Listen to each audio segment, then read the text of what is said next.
ലയോ 14 മാർപ്പാപ്പയാണല്ലോ സംസാര വിഷയം. അദ്ദേഹത്തിൻ്റെ സ്ഥാനാരോഹണമാണല്ലോ ഇന്നത്തെ ചടങ്ങുകളും. അതുകൊണ്ട് പ്രേക്ഷകർ ഒരുപക്ഷെ കേൾക്കാൻ ആഗ്രഹിക്കുന്ന ഒരു കൗതുകം ഇതാണ്.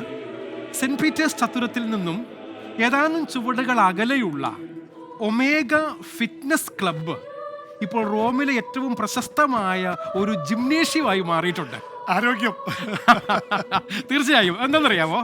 കർദിനാൾ റോബർട്ട് ഫ്രാൻസിസ് പ്രവോസ്റ്റ് എന്നു പേരുള്ള നമ്മുടെ പുതിയ മാർപ്പാപ്പ ലയോ 14 മാർപ്പാപ്പ പതിവായി തൻ്റെ ഒഴിവ് സമയത്ത് വ്യായാമ പരിശീലനത്തിന് വേണ്ടി ഒമേഗ എന്ന പേരുള്ള ഈ ഫിറ്റ്നസ് ക്ലബിൽ ചെലവഴിച്ചിരുന്നു എന്ന് തീർച്ചയായിട്ടും അങ്ങനെ ഒരു വാർത്ത വന്നിട്ടുണ്ട് കേട്ടോ. വാർത്ത വന്നു മാത്രമല്ല, അതിന് കൂട്ടിച്ചേർത്തുകൊണ്ട് പറയാം, ഈ മാർപ്പാപ്പ മട്ടുപ്പാവിൽ വരുമ്പോൾ ഈ ജിമ്മിന്റെ ഉടമ ഈ ഒരുപാട് 10,000-കണക്കിന് ആൾക്കാരുടെ ഇടയിൽ മാർപ്പാപ്പയെ കാണാൻ വേണ്ടി ചെന്നിരുന്നു. പെട്ടെന്നാണ് കാണുന്നത് മാർപ്പാപ്പയായിട്ട് വരുന്നത് തൻ്റെ ജിമ്മിൽ വരുന്ന കർദിനാൾ അധികം അന്തം വിട്ടുപോയി എന്നാണ് ഇത് സംബന്ധിച്ച് ഇറ്റാലിയൻ മാധ്യമങ്ങളിലൊക്കെ വാർത്ത വന്നിരിക്കുന്നത്. ഇതൊരു മനോഹരമായ ഒരു സംഭവമാണ്. എന്നിട്ട് അദ്ദേഹം പറയുന്ന ഒരു കാര്യമുണ്ട്. ഈ ജിംനേഷ്യത്തിൻ്റെ ഉടമ പറയാണ്, കാർഡിയോ മെഷീനുകളിലായിരുന്നു പ്രവോസ്റ്റ് എന്ന പേരുള്ള കർദിനാളിൻ്റെ ഏറ്റവും പ്രധാനപ്പെട്ട വ്യായാമം.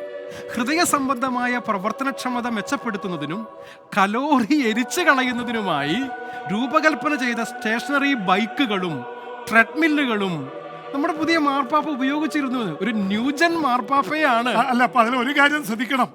ഇപ്പൊ 69 വയസ്സാണ്. 69 അപ്പൊ 120 വയസ്സ് വരെയൊക്കെ ജീവിച്ചിരിക്കുന്ന ഒരു അവസ്ഥയെ കുറിച്ച് ചിന്തിച്ചു നോക്കി.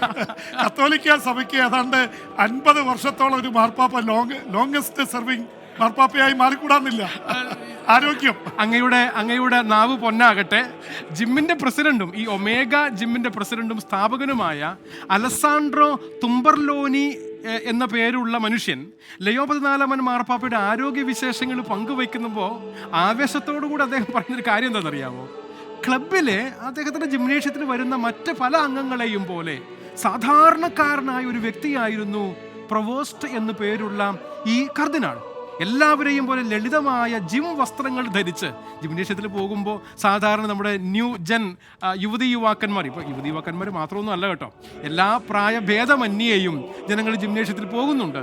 അപ്രകാരമുള്ള ലളിതമായ വസ്ത്രങ്ങളാണ് അദ്ദേഹം ധരിച്ചിരുന്നത് എന്നും വ്യായാമം ചെയ്യാൻ വേണ്ടി പലപ്പോഴും ഒരു സഹായിയെ കൂടെ കൂട്ടിക്കൊണ്ട് വന്നിരുന്നുവെന്നും ലയോ 14 ജീവിതശൈലി എല്ലാവർക്കും ഒരു മാതൃകയായിരിക്കുമെന്നും അദ്ദേഹം പറഞ്ഞിട്ട് കൂട്ടിച്ചേർക്കാണ്.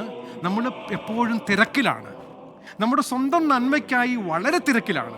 നമ്മുടെ ശരീരത്തെക്കുറിച്ച് ബോധവാന്മാരായിരിക്കാനും ശരീരത്തെ നിയന്ത്രിക്കാനും ലയോ 14 മാർപ്പാപ്പ നമ്മളെ ക്ഷണിക്കുന്നു എന്ന് ഈ ജിംനേഷ്യത്തിന്റെ ഉടമ നമ്മളെ ഓർമ്മപ്പെടുത്തിക്കൊണ്ട് പറയുന്നു. ഒരു കാര്യം കൂടി ഞാൻ ചേർക്കാം. ഫ്രാൻസിസ് മാർപ്പാപ്പ ഫുട്ബോൾ ഭ്രാന്തനായി. അർജന്റീനയിലെ ഫുട്ബോളിന്റെ വലിയ ആരാധകൻ. അദ്ദേഹം അവിടുത്തെ ലൊറൻസോ എന്ന അർജന്റീനിയൻ ക്ലബിൽ അംഗമായിരുന്നു ഫ്രാൻസിസ് മാർപ്പാപ്പ. പക്ഷെ ഇപ്പോഴത്തെ മാർപ്പാപ്പ അദ്ദേഹം ടെന്നീസിനെ ഭയങ്കരമായിട്ട് ഇഷ്ടപ്പെടുന്ന മാർപ്പാപ്പയാണ്. ടെന്നീസിന്റെ പിറകെയാണ് മാർപ്പാപ്പ. ടെന്നീസ് പ്ലെയേഴ്സിനെ കുറിച്ച്, ടെന്നീസിന്റെ സെർവുകൾ, മറ്റേ ലെറ്റ്, ഡ്യൂസ്, ഇതൊക്കെ കൃത്യമായി ഫോളോ ചെയ്യുന്ന മാർപ്പാപ്പയാണ്. ഇപ്പോൾ ഫ്രാൻസിസ് മാർപ്പാപ്പ ഫുട്ബോളിൻ്റെയും മെസ്സിയുടെയും മറഡോണയുടെയും ഒക്കെ ആരാധകനായിരുന്നു. ഇപ്പോഴത്തെ മാർപ്പാപ്പ ഒരുപക്ഷെ ഏറ്റവും പ്രശസ്തരായിട്ടുള്ള ടെന്നീസ് താരങ്ങളാണ്. ഇപ്പോൾ ടെന്നീസ് താരം എന്ന് പറഞ്ഞാൽ സെർവ് ചെയ്യണമെങ്കിൽ നല്ല സ്റ്റാമിന വേണം. അപ്പം എനിക്ക് തോന്നുന്നു ഈ മാർപ്പാപ്പ ഒരു തരത്തിൽ ഈ ന്യൂജൻ മാർപ്പാപ്പയാണെന്ന് ഒരു കാര്യം കൂടി ഞാൻ ഇതുമായി ബന്ധപ്പെടുത്തിക്കൊണ്ട് പറയാം. അത് സ്പോർട്സ് മാത്രമല്ല, IT, ഈ നിർമ്മിത ബുദ്ധി, ആർട്ടിഫിഷ്യൽ ഇൻ്റലിജൻസ്, നിർമ്മിത ബുദ്ധി, റോബോട്ടിക്സ്, ഈ മേഖലകളിൽ അതിശക്തമായിട്ട് ഇടപെടുന്നൊരു മാർപ്പാപ്പയാണ്. ഒരുപക്ഷെ അച്ഛനറിയായിരിക്കും വെർച്വൽ കൺഫെഷൻ എന്ന് വെച്ച് കഴിഞ്ഞാൽ ആർട്ടിഫിഷ്യൽ ഇൻ്റലിജൻസ് ഉപയോഗിച്ച്, നിർമ്മിത ബുദ്ധി ഉപയോഗിച്ച് വെർച്വലായിട്ട് വൈദികരെ കൊണ്ട് കുമ്പസാരിപ്പിക്കുന്ന ഇത് കൊണ്ടുവന്നു. സഭയ്ക്കുള്ളിൽ വലിയ കോളിളക്കമായിരുന്നു. പക്ഷേ ആർട്ടിഫിഷ്യൽ ഇൻ്റലിജൻസിനെ ഏറ്റവും മനോഹരമായി 140 കോടി കത്തോലിക്കർക്കിടയിൽ, കാരണം പള്ളിയില്ലാത്ത സ്ഥലങ്ങളിൽ കുർബാന കാണാൻ സ്ക്രീനുകളിൽ, അതുപോലെ തന്നെ കുമ്പസാരിക്കാൻ ജയിലുകളിൽ, ഇതിനൊക്കെയുള്ള ആർട്ടിഫിഷ്യൽ ഇൻ്റലിജൻസിൻ്റെ ഉപയോഗം കൊണ്ടുവന്ന മാർപ്പാപ്പയാണ്. അതുകൊണ്ടാണ് അദ്ദേഹം ഏറ്റവും കൂടുതൽ ഭയപ്പെടുന്നത് ഈ ആർട്ടിഫിഷ്യൽ ഇൻ്റലിജൻസ് 100 കണക്കിന് കോടി ആൾക്കാരുടെ ജോലി കളയും. അതുകൊണ്ട് അതിനെ തൊഴിലാളികൾ നേരിടാൻ പോകുന്ന പ്രശ്നത്തെ നേരിടാൻ എന്ത് ചെയ്യാൻ പറ്റും? ലിയോ 14 എന്ന പേരിൻ്റെ ഒരു പ്രധാന കാരണം ആധുനിക യുഗത്തിൽ ചെറുപ്പക്കാർ ഇനി നേരിടാൻ പോകുന്ന തൊഴിൽ പ്രതിസന്ധിയെ നേരിടാൻ വേണ്ടിയാണെന്നാണ് മാർപ്പാപ്പ തന്നെ വെളിപ്പെടുത്തിയിട്ടുള്ളത്. അനണിയച്ചൻ. ജെയിംസ് സാറ് പറഞ്ഞ ഒരു കാര്യത്തോട് അത് കൗതുകകരമായ രണ്ടാമത്തെ കാര്യമായി ഞാൻ കൂട്ടിച്ചേർക്കാനും കൂടി ആഗ്രഹിക്കുകയാണ്. സൂചിപ്പിക്കപ്പെട്ടതുപോലെ അർജന്റീനക്കാരനായ ഫ്രാൻസിസ് മാർപ്പാപ്പ ഫുട്ബോളിനോട് അതിയായ ആഭിമുഖ്യം പുലർത്തിയവനായിരുന്നു. എന്നാൽ ലയോ 14 മാർപ്പാപ്പയ്ക്ക് ടെന്നീസ് കളിയാണ് പ്രിയം എന്നുള്ള കൗതുകകരമായ ഒരു വാർത്തയും നമ്മൾ രണ്ടുപേരും ഷെയർ ചെയ്തൊരു കാര്യമാണ്. അദ്ദേഹം പറഞ്ഞൊരു വാക്ക് ഞാൻ കൂട്ടിച്ചേർക്കുകയാണ്. ഞാൻ എന്നെ ഒരു വലിയ ടെന്നീസ് ആരാധകനായി കണക്കാക്കുന്നു എന്ന് 2 വർഷങ്ങൾക്ക് മുമ്പ് ഒരു അഭിമുഖത്തിന് ലയോ 14 മാർപ്പാപ്പ, അന്ന് പ്രവോസ്റ്റ് എന്നു പേരുള്ള കർദിനാള്, പറഞ്ഞതായി റിപ്പോർട്ട് ചെയ്യപ്പെട്ടിട്ടുണ്ട്. എന്നിട്ട് അദ്ദേഹം കൂട്ടിച്ചേർത്ത കാര്യം ഇതാണ്: പെറു വിട്ടതിന് ശേഷം എനിക്ക് ടെന്നീസ് പരിശീലനത്തിന് കുറച്ച് മാത്രമേ അവസരങ്ങൾ കിട്ടിയിട്ടുള്ളൂ. അതിനാൽ വീണ്ടും കോർട്ടുകളിൽ പ്രവേശിക്കാൻ ഞാൻ ആഗ്രഹിക്കുന്നു എന്ന് മാർപ്പാപ്പ കൂട്ടിച്ചേർത്തു എന്നും. ഈ കഴിഞ്ഞ ദിവസം മറ്റൊരു സംഭവം ഉണ്ടായി കേട്ടോ. ലോക 1-ാം നമ്പർ ടെന്നീസ് താരം യാനിക് സിന്നർ ലയോ മാർപ്പാപ്പയുമായി ഒരു സ്വകാര്യ കൂടിക്കാഴ്ച നടത്തിയിരുന്നു.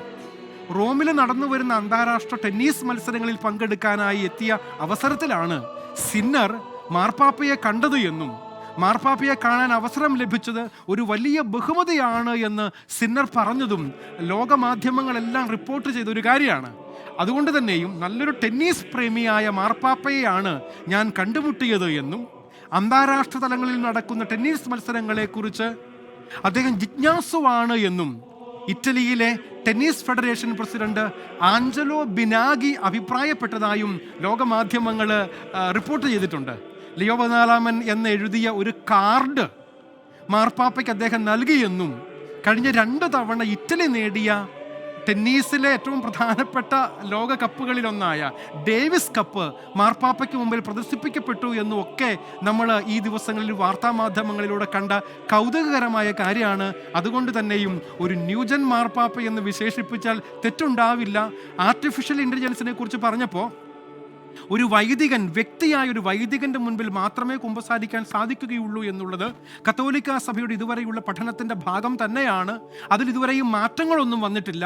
പക്ഷേ ആർട്ടിഫിഷ്യൽ ഇൻ്റലിജൻസ് വരുത്താൻ പോകുന്ന പുതിയ സാധ്യതകളെക്കുറിച്ച് നാം എല്ലാവരും ബോധവാന്മാരായിരിക്കണമെന്നും തൊഴിൽ നഷ്ടപ്പെടാനുള്ള സാധ്യതകളെ നമ്മൾ മറികടക്കാനുള്ള മറ്റു വശങ്ങൾ ആലോചിക്കണമെന്നുമാണ് നമ്മുടെ ലയോ 14 മാർപ്പാപ്പ സംസാരമധ്യേ സൂചിപ്പിച്ചത് എന്നുള്ളതും ഇതോടൊപ്പം കൂട്ടിച്ചേർക്കാൻ ഞാൻ ആഗ്രഹിക്കുന്ന കാര്യമാണ്. കമ്പ്യൂട്ടർ വന്നപ്പോൾ തൊഴിൽ നഷ്ടപ്പെടും, അതുകൊണ്ട് കമ്പ്യൂട്ടർ തല്ലിപ്പൊട്ടിക്കണമെന്ന് പറഞ്ഞതുപോലെ അല്ല കേട്ടോ ഇത്. ആർട്ടിഫിഷ്യൽ ഇൻ്റലിജൻസ് വേണ്ടെന്നല്ല, തൊഴിൽ നഷ്ടപ്പെടാൻ സാധ്യതയുണ്ട് കുറേ പേർക്ക്. അതുകൊണ്ട് മറ്റു തൊഴിൽ സാധ്യതകൾ നമ്മൾ കണ്ടെത്തണം.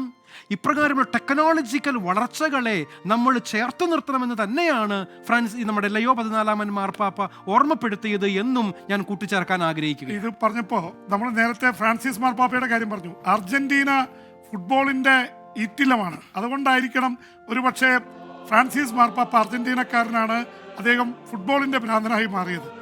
അതുപോലെ തന്നെ അമേരിക്കയിൽ ജനിച്ച ലിയോ 14 മാർപ്പാപ്പയെ സംബന്ധിച്ചിടത്തോളം പലപ്പോഴും ടെന്നീസിൽ 1-ാം നമ്പർ താരങ്ങൾ, അത് ജോൺ മെക്കൻറോ, ജിമ്മി കോണേഴ്സ് മുതലിങ്ങനെ എടുത്തു കഴിഞ്ഞാൽ ഒരുപാട് പേര് അമേരിക്കയിൽ നിന്ന് വന്നിട്ടുള്ള ആണ്. ഫെഡറർ അടക്കം ഒരുപാട് പേര് അമേരിക്കക്കാരാണ്. ഒരുപക്ഷെ അമേരിക്ക ഫുട്ബോളിൽ അത്ര വലിയ ശക്തിയല്ല. അപ്പോൾ ഈ ജനിച്ച രാജ്യത്തിൻ്റെ ഒരു സ്വാധീനം കൂടി ഈ സ്പോർട്സിനോട് താല്പര്യം തോന്നാനുള്ളൊരു കാരണമായിട്ട് കരുതാവുന്നതാണ്. കാരണം അമേരിക്കക്കാർ നല്ല ടെന്നീസ് പ്ലെയേഴ്സിൻ്റെ ഒരു രാജ്യമാണ് അമേരിക്ക. പക്ഷെ ഫുട്ബോളിൽ അവർ ശക്തിയല്ല, ക്രിക്കറ്റിൽ ശക്തിയേ അല്ല. അപ്പോൾ ക്രിക്കറ്റിന് ഇഷ്ടപ്പെടുന്നൊരു മാർപ്പാപ്പ ഭാവിയിൽ വന്നുകൂടാന്നില്ല. ഇന്ത്യ എന്നൊക്കെ വന്നാൽ, അല്ലെങ്കിൽ ഏഷ്യൻ രാജ്യങ്ങളിൽ നിന്ന് വന്ന ക്രിക്കറ്റിന് ഇഷ്ടപ്പെടുന്നൊരു മാർപ്പാപ്പ ഉണ്ടായിക്കൂടുന്നില്ല. അനണിയച്ചൻ അല്ലേ? തീർച്ചയായും നമുക്ക് ഇപ്രകാരമുള്ള വൈവിധ്യങ്ങളെ, അത് സ്പോർട്സിലാകട്ടെ ആർട്സിലാകട്ടെ, എല്ലാ കാര്യങ്ങളെയും എന്നും പ്രോത്സാഹിപ്പിച്ചിട്ടുണ്ട് കത്തോലിക്ക സഭ എന്നുള്ളതും ഇത്തരണത്തിൽ നമുക്ക് കൂട്ടിച്ചേർക്കാവുന്ന കാര്യങ്ങളാണ്.